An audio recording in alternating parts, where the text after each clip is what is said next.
na mimi charming mama. Maisha ni watu.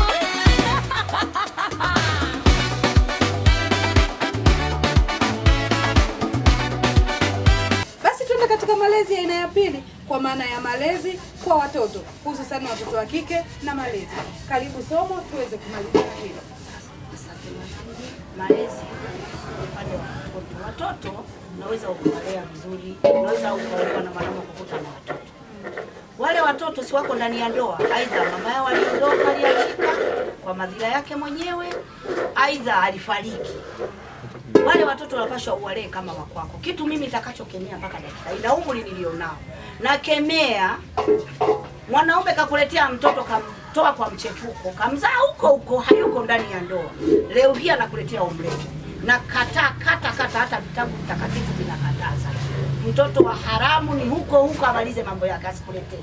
Lakini yule utakaye mlea yuko ndani ya ndoa, mlee kwa maadili mazuri, mpende, mfanyie yote yanayotakiwa. Mlee vizuri, umpende, alinganishe na wakako wala usimbague. Umemkuta ndani ya ndoa, hata kama amekukuta. Lakini ni wa ndoa, mlee. Lakini sijui ndio unabebewa wa mchepuko. Sijui mama yake tumeuziana, nimeleta mtoto wangu hapa. Hana ndoa. Ni fitina watoto. Tunawaita fitina ndani ya vitabu vitakatifu. Ni fitina, msikubali kulea watoto wa michepuko. Walee wenyewe watoto wao na bwana zao huko wala wasikuletee. Lakini hao unaokuwa nao hapa karibu, wape mapenzi, wafundishe kazi, watoto wa kike, wafundishe heshima, wajifundishe na kukaribisha. Sasa hiyo unaweza ukawa unaumwa kitoto cha kike hata kama kina miaka 9. Anaweza karibu mgeni, mama yumo ndani anaumwa. Umeona? Ni malezi yale uliompa. Lakini kuna sehemu nyingine unaweza ukaenda mtoto unamkuta ni mkubwa, hata ile karibu haipo. Kwa hiyo wakina mama tujitahadhari sana katika malezi. Bila kujitahadhari sisi tunaangamia na tutaumia sana kama tutajifunza malezi kwa watoto. Watoto wa kike tena ndio wana athari kubwa sana watoto wa kike. Maana wanatuhama wanaenda dunia. Unaona, ukishaenda kule wanakuta malezi mengine, mtoto anaanza kupagaa. Hajazoea kusugua sufuria, anakuta mama mkwe anajuaga kusugua kama mimi hapa. Niwe na mkaa mwana hapa. Aniletee mambo ya uchafu, nafikiri nitamuelewa? Sintomuelewa. Kwa hiyo akitoka nyumbani anajua, hawezi kubabaika. Ndio unaona siku 3 ndoa haipo, mtoto mama mkwe yake kamsema vibaya, sijui kakaenda karudi. Unazuliwa na ya kuzuliwa. Mama mkwe ni mchafu. Alikuwa anataka kumpa uchafu, kumbe ni usafi ndo ameambiwa na mama mkwe, kakimbia kaenda kwao. Lakini ukianza naye na malezi huku, mtoto anakuwa ameenda amekomaa, ameiva, anajua kwamba nyumbani alikuwa anafanya usafi. Mama sasa alikuwa ananifundisha hiki na hiki. Na hapa nimefika kwenye mji wa mtu. Anafanya kazi, ndoa inadumu. Mtoto wa mama Sadati. Mama Sadati ni mama yake ni mchafu. Atashindwaje kuolewa? Atashindwaje kukaa na mume? Ndio majungu hayo.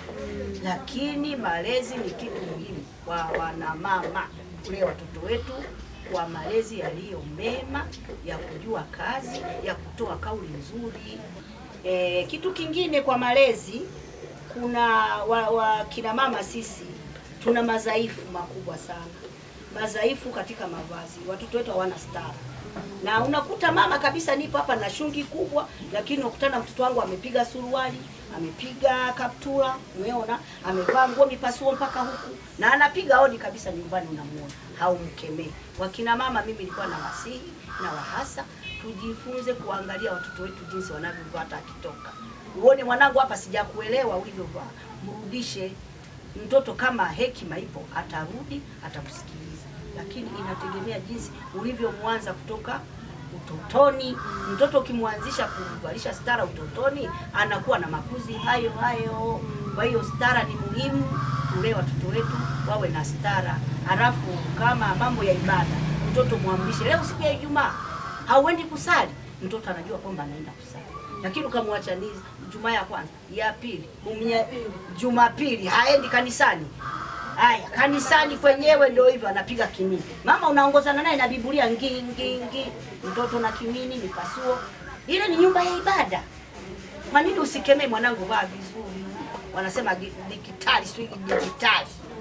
Mtoto anaenda amevaa uchi kanisani au msikitini. Haisui. tuwe wa kuangalizi kwa watoto wetu. Lakini kuna hao watoto, baadhi ya watoto mzazi unakuta anajitahidi nyumbani, mwanangu usitoke umevaa mavazi ya kutokujistiri, lakini mtoto leo mtu anatoka na kitenge. Atakapofika mtaa wa pili anaacha kitenge kwa rafiki yake, huyo anaanza kuondoka kuswampa. Sasa hii nayo unaweza ukamlaumu mzazi. Maana mtoto anaweza akatoka amevaa kitenge, umemwona na shungi kubwa, lakini huwezi kukaa siku 2-3 hujapata taarifa za mwanao. Maana watu wana macho marefu. Utakuja lakini mtoto wa fulani ataogopa wewe kukwambia, lakini atamwambia mwingine anayekufikia wewe. Mtoto wa fulani anavaa uchi, lazima likikufikia mweke hapo. Mwanangu, mbona unatokaga umevaa kitenge, umevaa juba? Sasa inakuwaje naambiwa unaenda na vimini barabarani? Oh mama, hapana, mimi kuanzia dakika hii sintokuelewa. Ni 1, 2, 3. Umeona? Unaanza sasa hapo. Mimi najua nimeweka watu wa kukuangalia unavyotembea, unavyoingia, unaenda wapi mimi nimekuwekea watu kwa gharama, nimelipa pesa. Yaani unamtishia. Lazima atarudi. Na ataanza kuvaa sasa. Kumbe mama ananiona. Kumbe mama ananiona ninavyovaa mimi. Anaacha, unakuwa mkali. Lakini wakisema mtoto wako anavaa vimini, wewe ukaja juu, hautalea. Mtoto alelewi na mtu mmoja. Mtoto wanatoka wanaenda kwenye mazingira, mashuleni, wapi. Akirudi nyumbani unamuona yenendo yake. Na wewe unaangalia hapa mtoto wangu yuko vizuri. Lakini usipofuatilia na wewe ukawa hivyo hivyo, na mtoto anakuwa hivyo. Somo kwa kumalizia, hebu wape neno wazazi ambao wana tabia ya kuchekelea tabia mbaya za watoto wao, na wakiambiwa tabia mbaya za watoto wao wanakuja juu kiasi cha kwamba mzazi mwingine wa pembeni anahofia kwenda kumwendea yule mzazi kumwambia tabia za mtoto wake. Hiyo sasa inakuwa ni kasoro ya mzazi huyo aliyezaa mtoto. Mtoto halelewi na mtu mmoja. Na ukitaka mtoto akufuge, muendekeza. Akitaka leo mama mimi nataka nivae nguo ya 50,000, wewe unaenda kulima 3 barua. Hiyo sasa ndio tabia mbaya, ndio malezi mabaya, machafu, haipendezi. Lazima mtoto atakupanda kichwani. Mtoto kwa mfano umempeleka shule, kwa mfano kama hapa Rusumo sekondari. Oh mimi mama siwezi kusoma Rusumo sekondari.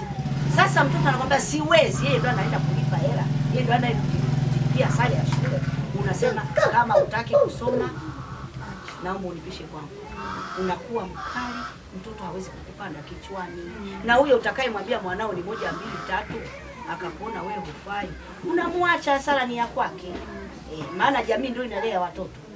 Wewe unalea nyumbani, lakini na jamii, enzi za mama zetu mtoto alikuwa akipiga mtoto wa jirani, lakini sasa hivi mpige mtoto wa jirani. Ndio maana unaona watoto makuzi yamekuwa mabaya. Mtoto jirani, kwa mfano umeona mtoto wangu mimi anafanya kosa, unachukua fimbo cha unamchapa. Mtoto anakimbia kwa mamake. Mama fulani kanipiga. Hivi mama anafunga kibwebwe, anaondoka, anaenda kumfuata huyo mama. Kunipigia mtoto, polisi, mahakamani. Anaenda kumvagaa. Anamvagaa mahakamani tayari. Unaona sasa, ndio maana watoto wetu wengine wanatushinda. Maana huwezi kuona makuzi yote nje ya mtoto, huwezi. Lazima mtoto atatoka atafanya mambo mabaya huko, lakini mwingine atayaona. Njoo hapa, namjua ni mtoto wangu mimi, njoo. Ulikuwa unafanya nini? Pa kibao. Mtoto anarudi nyumbani. Lakini kama mtoto hana utetezi nyumbani kwamba nani kakupiga, ni fulani, ngoja ataniona.